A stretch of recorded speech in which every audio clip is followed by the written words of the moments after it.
Music Milestones YYZ, Scott Turner, Ivor Hamilton, episode number 5. Number 5. We made it to 5. This is the week we're looking back at music history this week, December 15th to the 21st, and lots to cover. Just a couple of highlights. We're going to talk about the Reckless album from Bryan Adams, the first Canadian album to sell 1 million copies. That is quite significant. That is something we're going to touch on. Also on the death. It's been 25 years since Kirsty MacColl passed away, and somewhat, I guess, timely because Fairy Tale of New York is on a lot of people's favorite Christmas song lists. I know Ivor and I both have it up there in our top 5 for sure.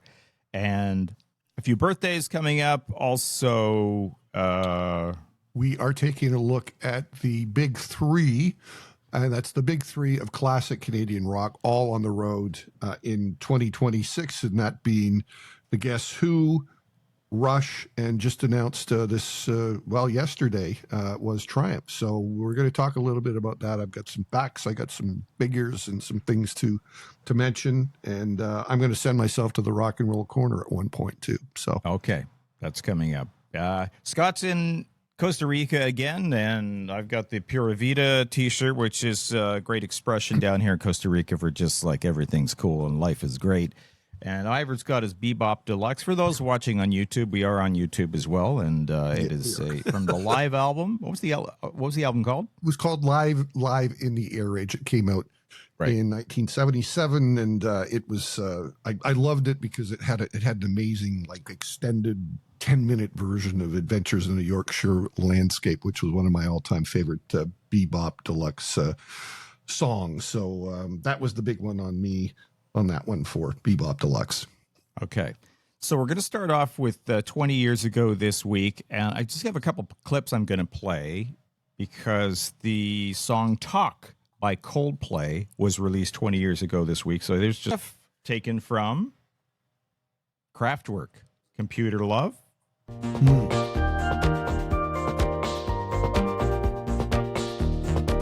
Sounds like a lawsuit. You know, very two different styles. The Coldplay little guitar, but the Kraftwerk original is. Was there any litigation? Was there litigation that you're aware of, or what? No, you know what? The story is they actually asked permission, and they did it through the proper channels. And the story is they sent lawyers through a very process. Actually, we should mention the process that we've go through what we have gone through for the CFNY doc. But there's a process, and when you get permission, and they did all the right things. And then apparently the word is they just got an envelope back from one of the lawyers, and there was just a handwritten note, I guess, from somebody in Kraftwerk, and it just said yes. Well, yeah. I mean, I worked with Shania Twain. We used to get all of these letters and faxes to our office way back in there. And I remember getting one from some charity organization, and I don't recall what the organization was, but it was one of the most heartfelt letters I'd ever seen. You're just going, oh my God, this you felt so much for this charity, right? And I remember seeing the fax that we were supposed to send back. It just said, tell the nice people no. Like, okay. Anyway. So there is a process, right? And we've gone through this. I don't know how much detail you want to get into because some of it's kind of boring, but you basically pay a fee. Maybe explain a little bit, generally how it works when you want to use a song or use a portion of a song. Well, I guess that's different from like you want to take a sample of a song versus using the original song. Well, I guess you're still using it's much of the same process, and it depends on who, the writers are. So, you've got your publishing and you've got your master on that. And so it's, the label owns a certain portion of thereof, depending on who it is, or you've got somebody like, a Taylor Swift who owns all of it, owns everything. Rush owns everything. And although they sold their catalog off like so many others did, so they used to have everything and then they sold it off. So there is various processes. Same with the samples, which is, I think we'd mentioned the Avalanches on this program, who had an anniversary, I think was I don't know, 2 weeks ago, 20th anniversary. Yeah. Their first record took took forever to come out. And the time between the first and the second record was even like, I don't know, something like 7 or 8 years, because they had so many damn samples. They had like some of the most samples ever to try in the hundreds, I believe, right? Easily in the hundreds to get that. And it's a huge process. And especially if one person says no, and then you're starting from ground zero again. Right. And some people will just say no forever. And then, of course, you've seen instances. I think it was Jack Blacka doing this whole thing on when he did School of Rock, and he goes, we got to have Led Zeppelin in the film or whatever. And so they made some like really, really big heartfelt plea on it, and they finally got it through. But, there are acts that just say, well, forever say no on these things. And it's just not an easy process. It depends who it is. The Rolling Stones, on the other hand, were a band that always you were able to work with and get things done. They saw the real value in it. Other bands are just very, very particular about their intellectual property and will say no. Or don't get back to you for ages. That's too, right? Yeah. Mm-hmm. Okay. We're going to skip to 30 years ago, 1995, and it seems weird still that's 30 years ago, 1995, but yeah. It is. So 30 years ago this week is when Tower Records opened in Toronto at Yonge and Queen, which is interesting because it was kind of late from all the, from HMV, and it's, the mid 90s, because they ended up closing just like 6 years later, 2001. Yes. Yeah. I mean, it was pretty exciting at the time. And yes. Being with the label at the time, we thought it was great, and we were very much in support. But, at that point, it was, it got to the point where it was like over saturating the Yonge Street strip in particular. There was 2 towers on Yonge Street, by the way. There was another one up just north of the 401 in New York. Right. And so you had all, HMV, and you had Sam's was still there, and you had, Records on Wheels was there. And then you got your Mr. indies. Sound and all the rest. Well, Music World.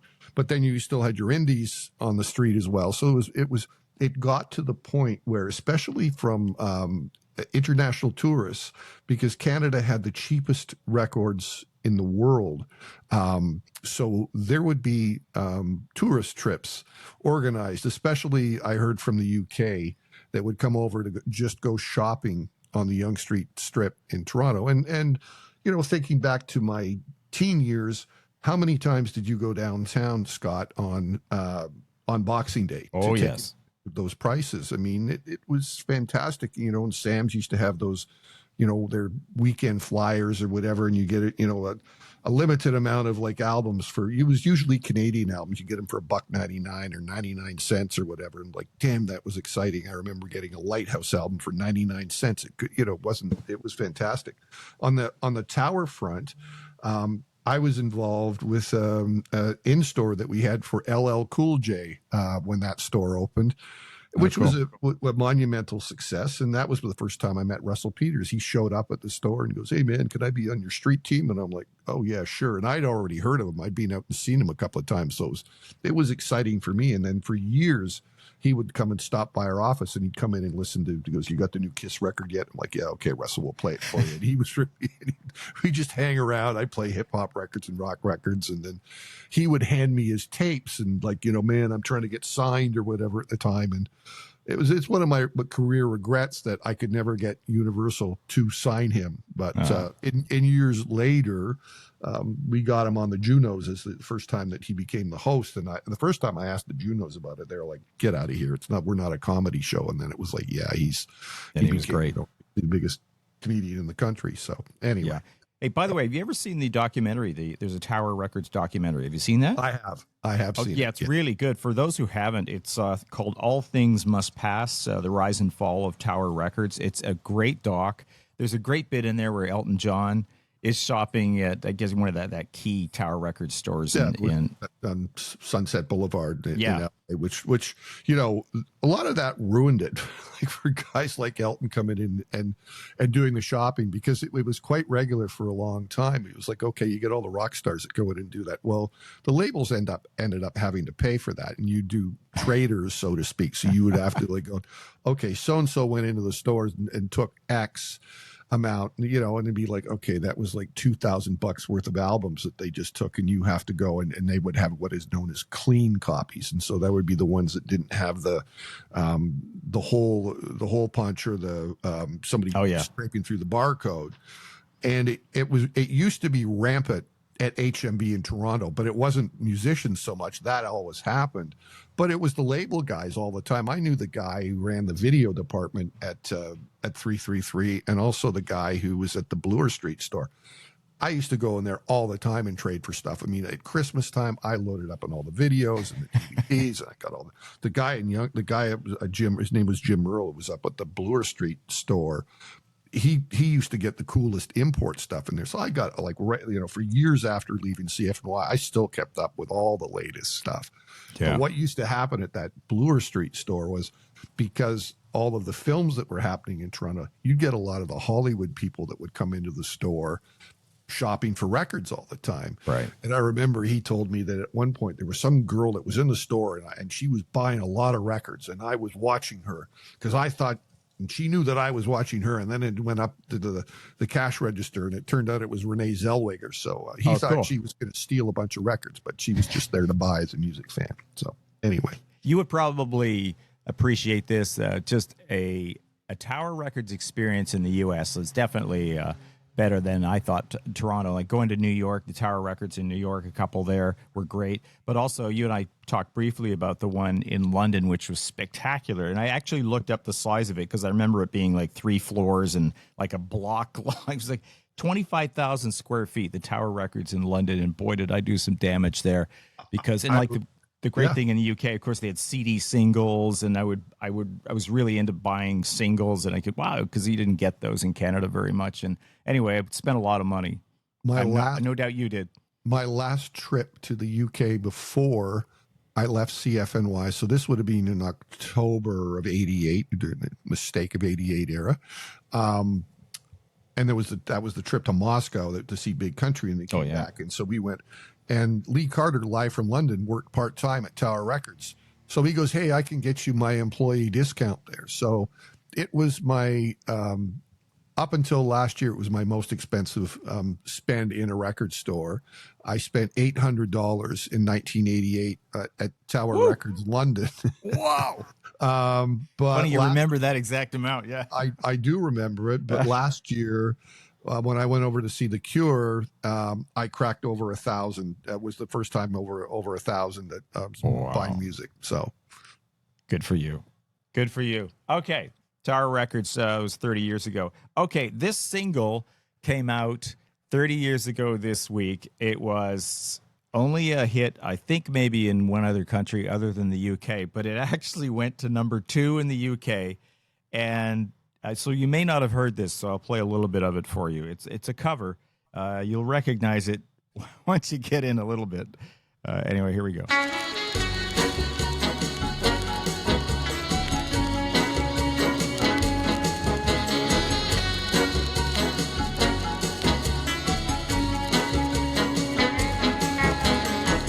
That be the word on the street that the fire in your heart is out.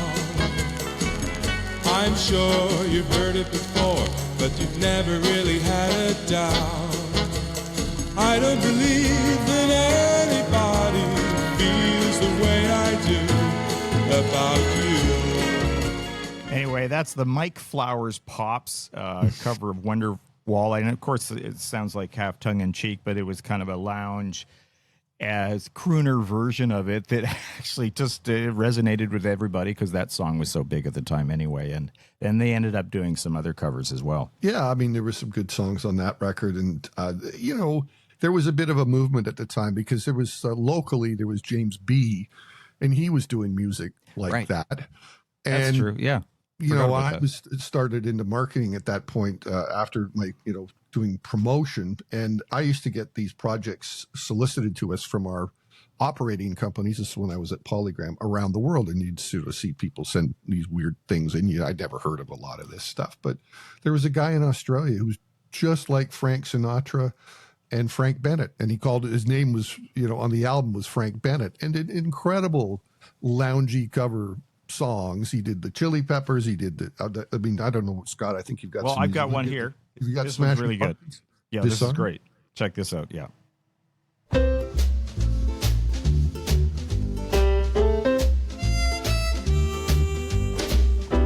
See the stone set in your eyes, see the thorn twist in your side, and I wait for you,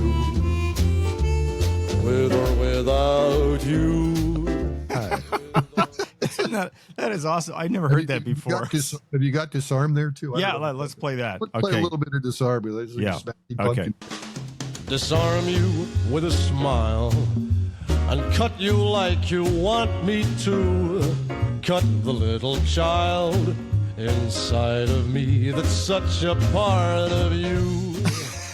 That's fantastic. So here's that's Disarm, Smashing Pumpkins. Here's my rock and roll stand in the corner of shame. Okay. When you sent that to me, I saw Disarm. I went, I don't know this, and I played it, and then I still don't know this. And I had to look it up. So this is where this is probably 90. When did that come out? 95, 94? Yeah, something 95. like that. So I'm like deep at Energy 108 into dance music and going to raves, and I am not keeping up on what was out at the time and rock and alternative. And Wow. So that's a band. That's a good example of a band I need to go and discover, because I never really was around to be into Smashing Pumpkins. I guess if you're often in a different world or whatever. I mean, my memories of Smashing Pumpkins were, it got played so much on CFNY because all the regulations had changed, because all of a sudden you could hear a song played on CFNY 50, 60 times a week or whatever.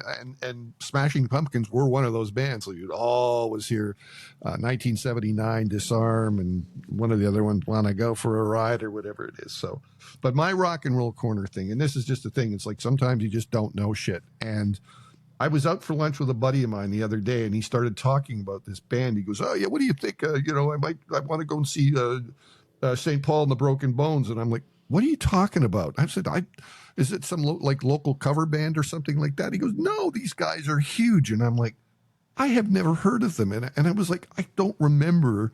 It doesn't happen too often." There was a jazz artist that I'd never heard of a while ago, and I felt supreme shame. But I looked this band up, this 8-piece R&B funk band from Birmingham, Alabama. They performed with Elton John at his Oscar party. I'm like, wow. Oh, okay. Opened for the Stones twice. Performed on Glastonbury, Coachella, Lollapalooza. Played on Kimmel. And I'm like, oh, wow. God. Then You and me both. Played Toronto 7 times, including What? 2023 at the Queen Elizabeth Theatre. And I'm like, okay, I don't know how I totally missed it, but I did. So well, that makes 2 of us. you learn something new every day. I will mention that we now have a Spotify playlist. So everything that we discuss on this show will go up simultaneously, at least on Spotify for now. We'll see if we can get it on the other carriers too. A playlist of everything that we talk about, because we can't play music because of various copyright versions. We can do a playlist. So we've decided to do that as a service to you, the music fans of Music Milestones YYZ. That's great. And yes, sometimes we refer to music, and we do play some samples and snippets of songs, but they do sometimes get pulled. It's a whole long conversation, really boring, about music rights and podcasting, which we won't get into right now. So thank you. Yes, and Ivar, thank you for doing the playlist. That's great. 35 years ago, we're going to go to 35 years ago this week. We're talking the week of December 15th to 21st, 1990. The album, Gonna Make You Sweat, CNC Music Factory, came out. This so driven by really one song, Gonna Make You Sweat, but drove the album to 4 times platinum in Canada. And it's actually, the rest of the album's really not that good. But that song, Gonna Make You Sweat, was such a massive record at the time. And you were talking about sampling earlier. 1990 was a, late 80s, early 90s was a time for sampling. And what it annoyed me at the time, and she ended up having to take them to court, was Martha Wash, who was sampled the vocal on it. She was part of the Weather Girls, and she was sampled on that song. But they never gave her credit till later, even though it was a small sample. But it's just such a distinguished sound, right? But eventually they gave her some credit in that. But and big Freedom record. Freedom Williams was the guy rapping. He got credit, but Martha Wash didn't. Yeah. Anyway, big Keeps record. it interesting. Yeah. So 40 years. Let me just play our little intro here for a second. 40 years ago now.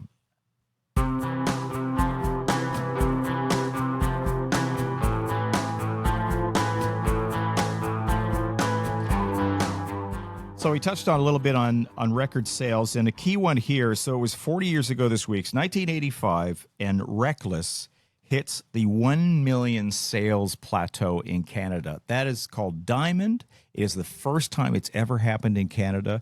And the album came out in November 84. So, and Ivor, you worked obviously at in Universal Music and know a lot about the industry. So that's about a year to reach one.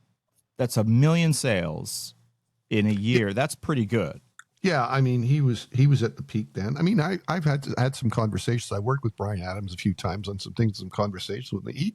He was on A&M Records to start with, and A&M, man, oh man, I mean, they were, somewhat of a major mini or major indie, and when they put their muscle behind records, man, oh man, they would go, right? You get Adams and you get Supertramp out there, the Police, all of those bands did huge numbers in Canada, usually punching above their weight from the rest of the world. And, Bryan Adams, cornerstone of Canadian rock and pop music back then, he was signed to A&M Records before the Police was. He was signed before Bon Jovi was. So he had like a real track record. And I believe the only station in Canada that did not play Bryan Adams was CFNY. And I know that for a fact that they never played them, but because I know the manager, Bruce Allen, who's a good buddy of mine as well. And he went to David Marsden. He goes, "Why won't you play Bryan Adams?" And he said, "Well, that's for everybody else to play." And Bruce accepted that, and onwards they went. But that's not about what we're talking about today. It's Bryan Adams being a cornerstone of Canadian rock and roll music. And in the last couple of years, he's dropped his management. So he was with Bruce for so long, and he's had a big photography career, based himself part-time in the UK, done just about everything that you could possibly do. And so he dropped his management, and he also left Universal Music and struck out as an independent artist. So, and he's still very, very successful. But here he is this past week, or this week, as a matter of fact, doing this giant Christmas special called the Great Holiday Jam that was on City TV a couple of nights ago. And, featured as well as, Bryan, but his friends on there. He had the Sheepdogs on there, the Bare Naked Ladies, Alessia Cara, and Alan Doyle. So like a great holiday music jam done at the Warehouse in Vancouver, with some great new Christmas music on that. So, hats off for him as an independent artist, putting that together. And hopefully people can see it. We put one of the tracks of California Christmas is on our playlist, and a mixture of classics and some new things that he's done. So hats off to Adams for keeping it going, and I'm sure he'll be out on the road again in 2026. Definitely. You mentioned radio stations not playing Bryan Adams. I have to mention, we didn't play Bryan Adams on Energy 108 because we were a dance station, although there was somewhere in the middle of the 90s, and I'm trying to remember the track. There was a Chicane remix of one of his tracks, but it just escapes me right now. But we did through the 90s too. He had lots of stuff on the, he did lots of collaborations with, the Tina Turner, and he had great placement in film soundtracks as well. So he really was, was top of the heap for a long time, and it's just kept his career going. So hats off to him. Oh, Cloud Number 9, the Chicane remix of that, which was kind of a dancey thing. We did play that. And by the way, it was 12 million worldwide that Reckless sold. So Reckless being the first album by a Canadian to go diamond sales in Canada. That was 1985. Pretty cool. I tell you that in later years, I mean, we had a number of them in my career at Universal, but I mean, we had, Shania Twain hit double diamond, right? Like that, there was nobody hit double diamond. So, but she was just so hot, once that whole everything took off with her connection with Mutt Lange, and it was just absolutely unstoppable at the time. Yeah, I think there were, in all, international and Canadians, double diamond, 2 times diamond in Canada is maybe 10 records. Maybe. Not even. I don't maybe think. not even. One on one hand. We'll have to look that up. Okay, we're going to have some fun now, Ivor, because it was 40 years ago this week. It was the first in a series of television's greatest hits. It was television's greatest hits. Volume 1 came out. We're going to play a little Name That Tune with Ivor Hamilton here. Okay. So the very first volume that came out was 50s and 60s TV shows. Okay, so these are, you've got to be pretty old to play along here, so bear with us. All right. And let me play the first one. You should get this. We'll see.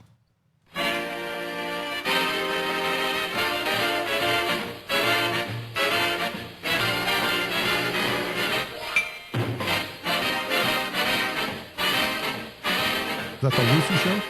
I love No, Lucy. do you want a hint? Yeah. The person is going to be turning a particular very big milestone age any day now, this month. Oh, I don't know. I don't know. It Dick sounds Van Dyke Show. Oh, the Dick Van Dyke. Okay. Yeah. So, yeah, he's turning 100. I think it's either this week or next week or something. I thought he already was, but or maybe he did. I don't Dick Van Dyke. Okay. But it's around this time. Happy birthday to Dick Van Dyke. That's just amazing. Okay, here's another. All right. That's a milestone. Yes, it is. Here's another 0 out of 3 so far, Ivor. All right. All right, here's one.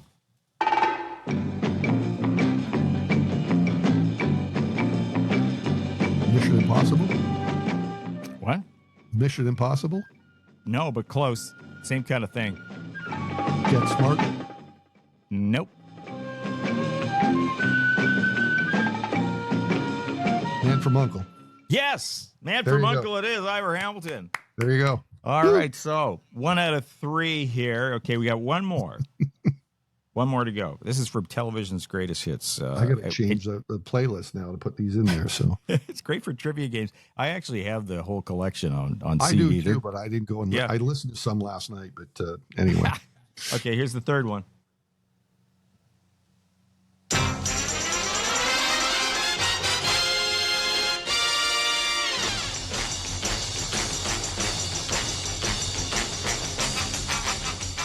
It's a tough one. They all sound a lot the same, don't they? Yeah, they do. It's probably the same orchestra. I don't know off the top of my head. I mean, it sounds familiar, but I don't know. Yeah, I wouldn't know either, but I do remember watching a show, The Mod Squad. Oh, right, the Mod Squad. Okay. Remember that? Yeah, well, absolutely. Link from the Mod Squad. Yeah, man, I remember him. Link, and then I think it was Julie. He had a crush on Julie. Was it Julie? Peggy Lipton. Yes. That's the name. So.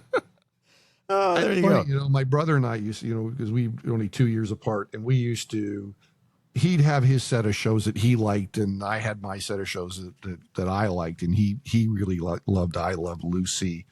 I loved the Jackie Gleason show, and I loved F Troop, and Hogan's Heroes was a big one for me. So, you know, we all have our shows from back then. Oh yeah, Hogan's Heroes was great. It was so stupid. All right, hang on. Here we go. We're just going to veer off into another direction just for a second here.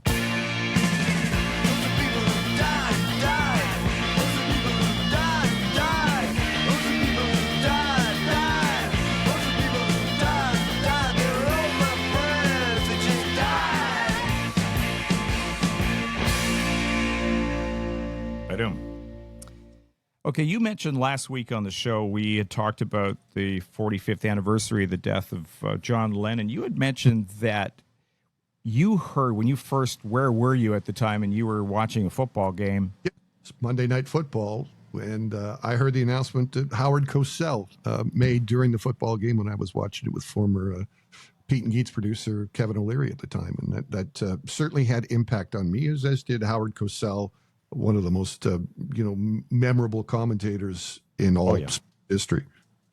And I was able to find that clip. It's up on YouTube, so I just thought we'd play it right now. It's actually really quite a clip. Timeout is called. 3 seconds remaining. John Smith is on the line. And I don't care what's on the line, Howard, you have got to say what we know in the booth. Yes, we have to say it. Remember, this is just a football game, no matter who wins or loses. An unspeakable tragedy confirmed to us by ABC News in New York City. John Lennon, outside of his apartment building on the west side of New York City, the most famous perhaps of all of the Beatles, shot twice in the back, rushed to Roosevelt Hospital, dead on arrival. Hard to go back to the game after that news flash, which in duty bound we had to take. Frank? Indeed it is. That's hard to listen to again. That hits me hard again. Isn't that something? Yeah. So 25 years ago, this week, it was December 18th, the year 2000, Kirsty MacColl died. And for those that don't know Kirsty MacColl, you may know her from Fairy Tale in New York, done with the Pogues, which is, we talked at the beginning of the show, on everybody's Christmas list, favorite Christmas songs. I'd say it's a top 5 for me, Ivor. Yeah, it is for me too. I also remember, she did a great version of Billy Bragg's New England, which was very memorable. And then she had her own track that got a lot of play on CFNY here, was Walking Down Madison. And that was a huge 90s track on CFNY. Yeah, as was in New England. When did that come out? That was more... It was a little bit before, right? Yeah, a little bit before. That was a big track. So, and I'd forgotten, I was just reading up on it, that how it was a boating accident in Mexico, right? Yes. And that she actually was with her sons, and she was able to push one of them out of the way and saved his life. And right. And there was a big lawsuit after that as well, too. That went on for years. Mm-hmm. And I think that was resolved finally. But I just thought, because Ivor, you're going over to the UK, you're going to London in January? Yes.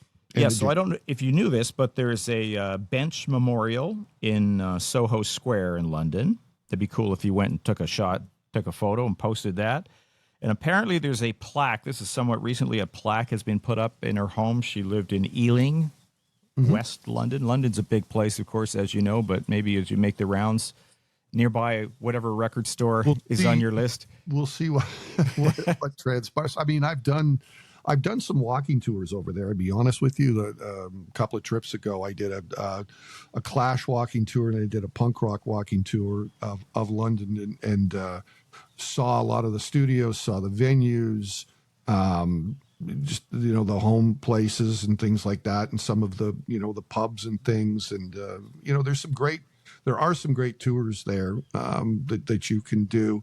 The tour guide that we had, especially on the punk tour, he would show you what most people would see, and then you would go. Then he would show you something else. Well, here's what you didn't really see, or here's the things that were behind the scenes, which I thought was fantastic. So you could really get some great perspective. Or I remember, we were doing the Clash tour. They had something to do with Joe Strummer on the street. He goes, "That's wrong. That didn't happen here. That happened like 3 blocks down the street or something." It was like, okay, thanks for the heads up on that. And then he yelled at me because we passed the it was one of the sort of like love rom-com London films. I can't remember what it was off the top of my head, but he goes, "We don't acknowledge this." And I said, "Well, I kind of like that movie." So he gave me a yellow card for that, for liking the movie. It wasn't Love Actually, but it was similar style to that. Oh, I think I might know one of the. If there's a series of movies, that might be it. I was just thinking that maybe if you could remember the tour operator, because there is a number of them, that maybe one that you would recommend, or one that you went on to post that on our socials. That might be good. I'll see if I can look it up. It was the independent guy went out and did it. It was quite good. I understand Alan Cross is going to be doing that next year. He's being hired by a company, and he's going to do a walking tour of London. So that I'm sure he'll let people know on the various places that you can hear and listen to Alan. Okay. You mentioned the Clash, so segue here. We have some birthdays this week. Paul Simonon of the Clash turning 70 this week. He was the bass player of the Clash, and of course, that iconic cover of London Calling was him smashing that bass guitar. Now that's in a museum, I believe, right? I think in London. I think it's traveling, possibly. Maybe. Might not be a permanent museum. Again, I would have to confirm that, but I do recall going to the Rock and Roll Hall of Fame when they had a Clash exhibition there, but I don't remember whether that picture was there or not. So, right. I was just reading up to see what he's up to these days. He's still into doing art and does some art exhibitions, does some music things. There's some videos of him walking down the street and running into a couple of kids. And these are really young kids just busking, doing Guns of Brixton, and he joins them. I saw that. Yeah, that's really cool. I do recall one of my former Universal coworkers being really jealous because I'd met Strummer a few times and got some stuff signed or whatever. He goes, "Oh, I met Paul Simonon and I got my cigarette signed." And I was like, "Oh, okay, well, that's not exactly what I'd get signed, but I guess cigarette. You just do whatever you got on you at the time, right?" So maybe a pack of cigarettes. I don't know about I think it was cigarettes. I think it was maybe the cigarette package or whatever. Yeah. Proud that got Simonon sign his smokes, but anyway, still strange. Still strange though. And I forgot this, that he is credited with coming up with the name The Clash. One of the greatest rock band names ever. Mm-hmm. It was Paul Simonon, the bass player, that is 70 this week. So turning 80 this week, Peter Criss of Kiss, the guy who brought us Beth, Kiss's biggest ballad. Did he write that, or? Yeah, no, that's his song, and he actually sings it. So I wondered. Turn it over to Peter to do that, and they were just honored at the Kennedy Center honors by Mr. Trump in the last week or whatever. So there you have it. I never think that Kiss would be honored, but when you're dealing with the Trump administration, they go through the selection. But I spent a lot of time working with Kiss when I was at Universal, and so a lot of respect for those guys. We had some very good and interesting times during my tenure there.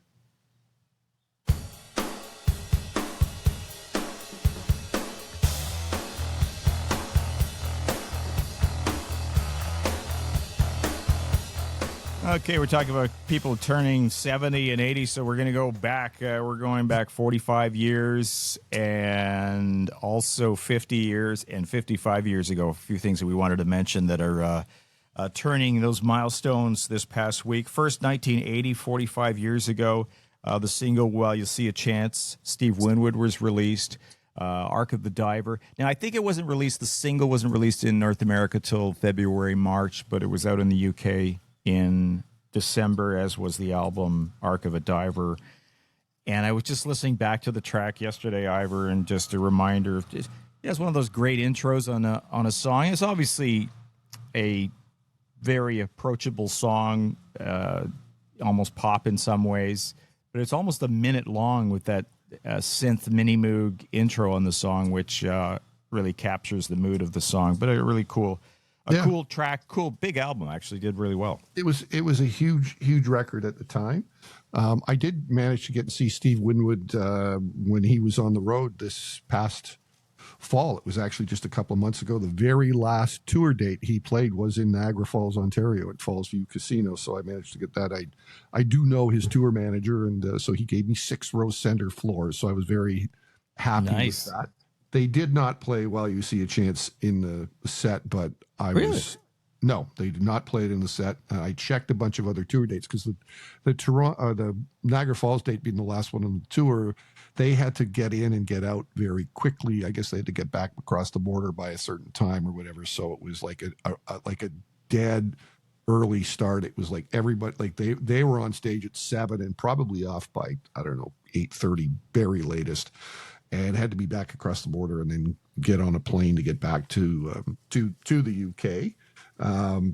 Interesting too. He's got his daughter playing in the band now too. It's actually cool. Very good. I think she's based in Nashville, but they still play a bunch of the classics. You get it from Spencer Davis, Give Me Some Love, and you get Traffic songs, including Low Spark of the High Heeled Boys, which is one of my all-time favorites, and obviously some of the hits, but oddly enough, they did not play that one and didn't play it on most of the dates on the tour. It was pretty much the same thing. So that's a surprise. Very interesting. As you've talked about a tour date, perhaps is a good time to jump into some big tours that were just announced. And before you get into that, I was thinking it seems a little earlier this year. Usually January, February, when you start hearing the concert announcements for the spring, summer. And we're getting them earlier, and I think it's part of its economics, right? It's expensive to go to a concert, and they're trying to get people's money because some people, you've got a budget. You might look at your year ahead and going, okay, I'm putting, $1,000, $2,000 aside for concerts, which sounds like a lot of money, but not the listen, way, now it's right? With those big acts, it's come down to like, I'm going to take a vacation or I'm going to go see these big acts. When it comes down to a few tickets, God help you if you're trying to take the family to see some of these shows, right? Because right. Imagine that. Yeah. If it's like, yes. Family of 4 or something, or, I mean, so it depends, it depends on what those shows are, but the bigger ones, I mean, it's just astronomical. And the fact is a couple of years ago that a bunch of the tickets were much cheaper for the Taylor Swift tour when it went to Europe. I had a buddy of mine took his daughter and they went and saw her in Paris and went and saw her in Dublin, I believe. And they probably paid a third of what the tickets were here in North America to go and see her over there.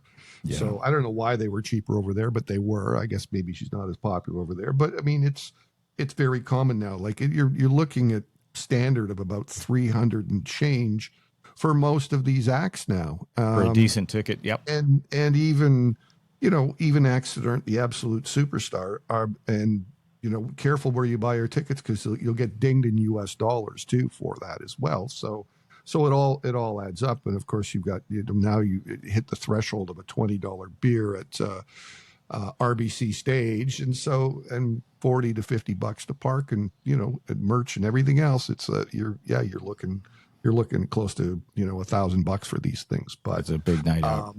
So anyway, what we wanted to just mention, these things are coming, these announcements are happening now so people can buy them up for the holidays. And we've also seen, especially now for young people, that you can pay for tickets on installments, which is an entirely new thing, whether you get offered that by your credit card company, but that's on offer or who's doing that? Is that like the banks or the shows? Yeah, the banks are doing it. You get notification on your credit card to say this particular event is available for installments. Wow. And I think, obviously, drawn by, authorized by the bands or whatever too, to do this. So, but wow, what a precedent, right? That just shows you the times that we're in, right? Wow. Yeah. Yeah. So anyway, we're talking about, we've got for the first time in, possibly ever, you get 3 of the biggest bands originating from the 70s all out on the road next spring and summer, Canadian bands. So of course you've got the recently announced Rush tour, which is the biggest of the 3, the other one being the Guess Who finally got their name back, and Triumph going out, that was just announced this week. So, you've got Rush are going to be out there doing, I think there's a total of 58 shows. They're starting in Los Angeles in June and finishing in Vancouver on December the 17th. 2 shows in Mexico, 10 shows in Canada, including 4 at Scotiabank. Annika Niles, the announced replacement for Neil Peart, but he can never be replaced. But the person who's going to be filling in on the drums, she's already here rehearsing with the band in Toronto. I mean, in cool. And the band's getting a little, they're getting older. It can't do everything they used to be, and this is pretty standard with most bands. There will be some other players that join them to, do some of the parts. They can't necessarily do that. And that's interesting. Yeah, I mean, listen, like some of the technical stuff that's harder to replicate from what was on the album. So whether that means bringing in an extra keyboard player or some extra guitars or whatever. Yeah, I was going to say the keyboards. I mean, I was a huge Rush fan and saw many of the shows, and I, when they got into the early '80s and those albums, and I'm watching Getty, playing a keyboard and, then using those pedals for the bass notes and, keyboard, plus he's singing. And I'm like, how do you do this? Extremely difficult. I mean, one of the most difficult bands to replicate. I mean, God bless those kids you see on TikTok and YouTube that are, they know how to replicate Rush songs or whatever. But there's not a lot of good Rush cover bands out there. I mean, there's a handful of them out there, but it is really, really hard to cover off Rush songs, and especially got to do those extra keyboard parts. So, I was going to say, Ira, just that I think that's great. I think that people won't have an issue with that, and could let them just take, I mean, their age, right? Just let them enjoy the show and not be so stressed about getting everything right. Yeah. So anyway, then we move on to the Guess Who. So it's the Taking It Back tour. There's 14 shows. Burton Cummings is 77. Randy Bachman is 82. They're the only originals in that band, but they have a shit hot backing band, which is basically the guys in the Carpet Frogs, they've been around for years and years. They've done, I think they were on the Bachman Cummings dates when those were like 20 years ago. One of the guys is in Tom Cochran's band. Like these guys are absolute pros, so they'll do great as is. First time in 23 years though as the Guess Who, and they had that big legal battle with Gary Peterson, which was just a total band of no names, and I'm glad that's over. So for them to go out as the Guess Who, that's pretty good. So there's an early look, January 31st. They're playing Falls View, and then it picks up a little bit later. They will be playing Toronto on the 30th of May, and Hamilton the 1st of June, and London 2nd of June. So that's going to be cool. But they got Don Felder, formerly of the Eagles, opening up, which I think is good. I mean, he co-wrote some pretty big Eagles songs. So he co-wrote Hotel California, Victim of Love, Disco Strangler, and Those Shoes. So that'll be fun for people to see. And then finally, we just got Triumph announced. So that's their first show since 2008. They did a one-off in Sweden. And I think what brought it on for them was Triumph had Lay It on the Line. It got into the playoffs as a TV sync last year during the NHL playoffs.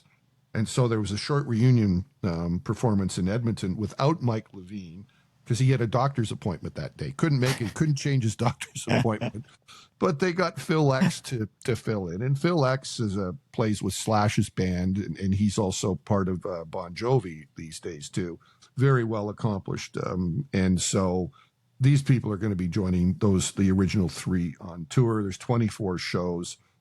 Kicks off in Sault Ste. Marie on the 22nd of April, Toronto, April 24th, finishing up in Boston. And notables for Buffalo area, Darien Lake on the 13th of June. So they were joking around on it, saying that, they got the three originals plus Phil X, Todd Kearns, who was from Age of Electric, is playing, and Brett Fitz, who plays in Slash's band, Theory of a Dead Man, Alice Cooper. And they go, we're the first six-man power trio of all time.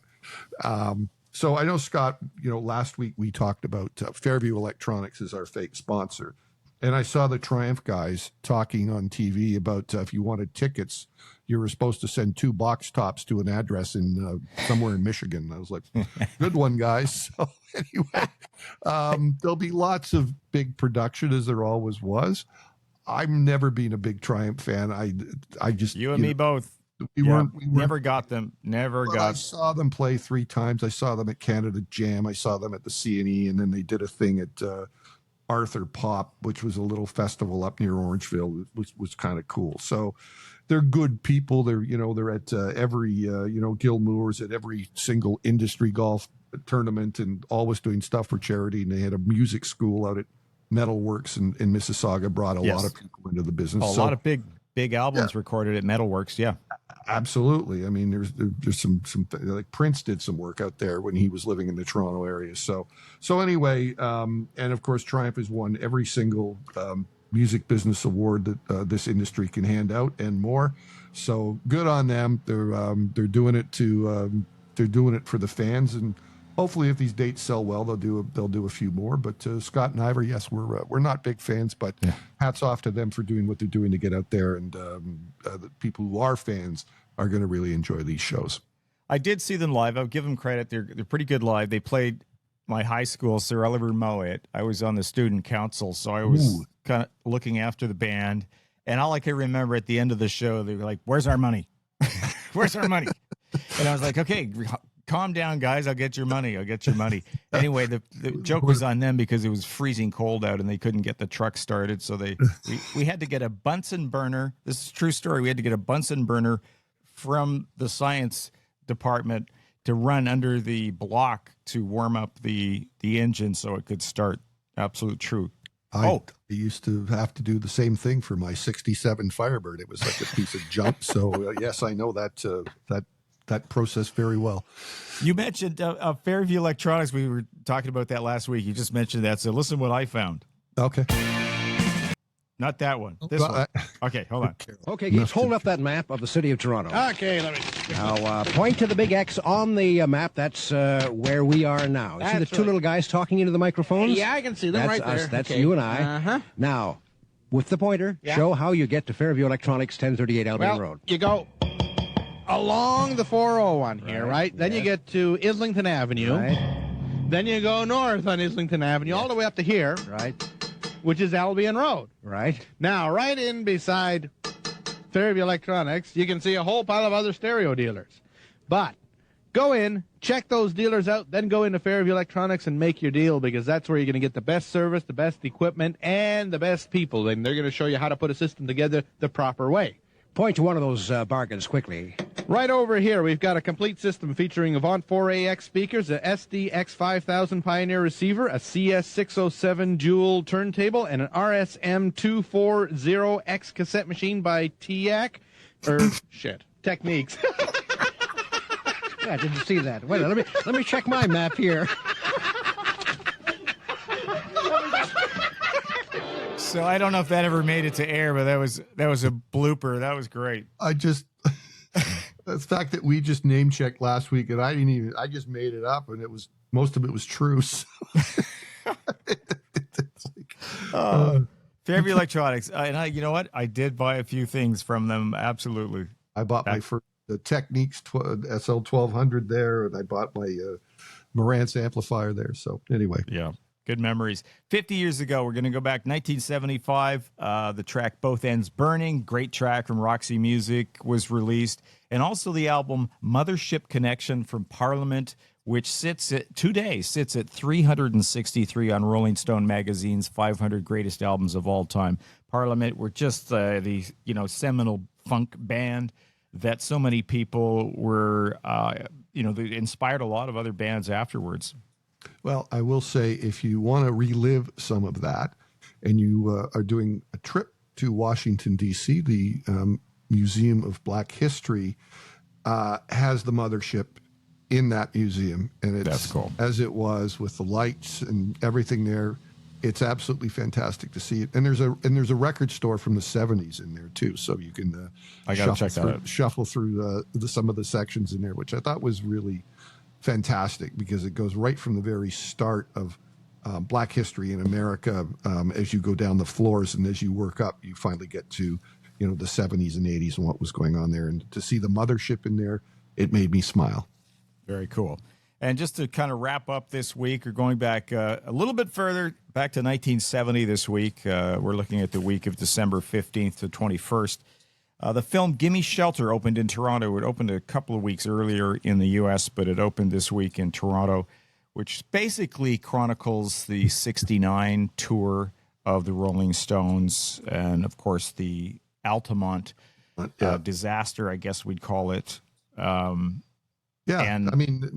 back then, Scott, movies played in Toronto cinemas for about 3 years, so you would have seen the ads in the paper, see many, many opportunities to see that. So, yeah, and I think when I look back on that film, and I haven't seen it some time, and it is quite a shocking and powerful film. It's not like a great film from certain cinematic angles, but it's just because it kind of chronicles what was happening at the time. And it's almost like when you watched it, you could feel that tension at Altamont, that raceway that, you know, it was the Hells Angels that were hired as the security, and it was a free concert. All these different things, elements playing together, causing what ended up being a major problem, including the death of one person. It was a real disaster. And as you say, the tension, I mean, to me, it was like, it really signaled the end of, you know, the whole peace and love and the hippie movement and the 60s. And it was like, it was clearly over by that time. And I have some memories from more so the 70s, but meeting or seeing Hells Angels people in the UK at a lot of the concert events that I used to go to, and none of them caused any trouble back then. They were actually pretty friendly bunch of people, and I got to think that the Stones might have thought something, well, the Hells Angels people are pretty good and we can count on them. But in America, it was, especially in California, that was a whole nother ball game out there, where it was like, these guys were like, this was organized crime on a different faction. Level. And some very much dangerous people at the time. Yeah. And there was, you know, the crowds too. I mean, it's a free concert, so you're just getting everybody in there. And anyway, the mixture just, at that time, it all just accumulated in what was just a hairy event for sure. Yeah. So anything else we missed this week, Ivor? And I think we wanted, you did mention the playlists. That's new each week. There'll be a Spotify playlist of the music we talked about, so you can listen along. Yeah. And if you want to contact us too, there is the website, musicmilestonesyyz.com. You can leave a comment there, or there's actually, it's a little hard to find on the website. It's over on the right-hand side. There's you can leave a voice track. Yeah, you can leave a voice message if you prefer. And then I think the last thing I was going to say, Ivor, is next week's show we'll maybe talk a little Christmas, and you've got a bunch of Christmas special shows coming up. Yeah, I mean, it's funny. It's like on 21/12, December 21st, I'm going to be on the radio 3 times in one day on 3 different outlets. I'm going to be on NY The Spirit at 4:00 and play the music that you won't hear on normal commercial radio, Christmas music. And then I moved down to the mothership, I guess, to CFNY, hosting a Spirit of Radio Christmas show, and then confirming the time, but I think it's at 10 o'clock on the bridge, BTPM, the bridge in Buffalo. I'm doing a Christmas party that night. So look forward to it. Is that everything, Ivor? Any quick thanks to Christine Buchanan for handling some of our socials. Scott and I, she helped us out a lot with that, making it more easy for you to find us. And yes, do follow us on the socials. We are on Facebook. We are on Instagram. We are on Blue Sky and Threads, Music Milestones YYZ. Instagram and Threads were Music Milestones YYZ Pod, P-O-D at the end. For podcast, we thank everybody for checking us out. Check our other episodes out, too. This is number 5. We'll see you next week.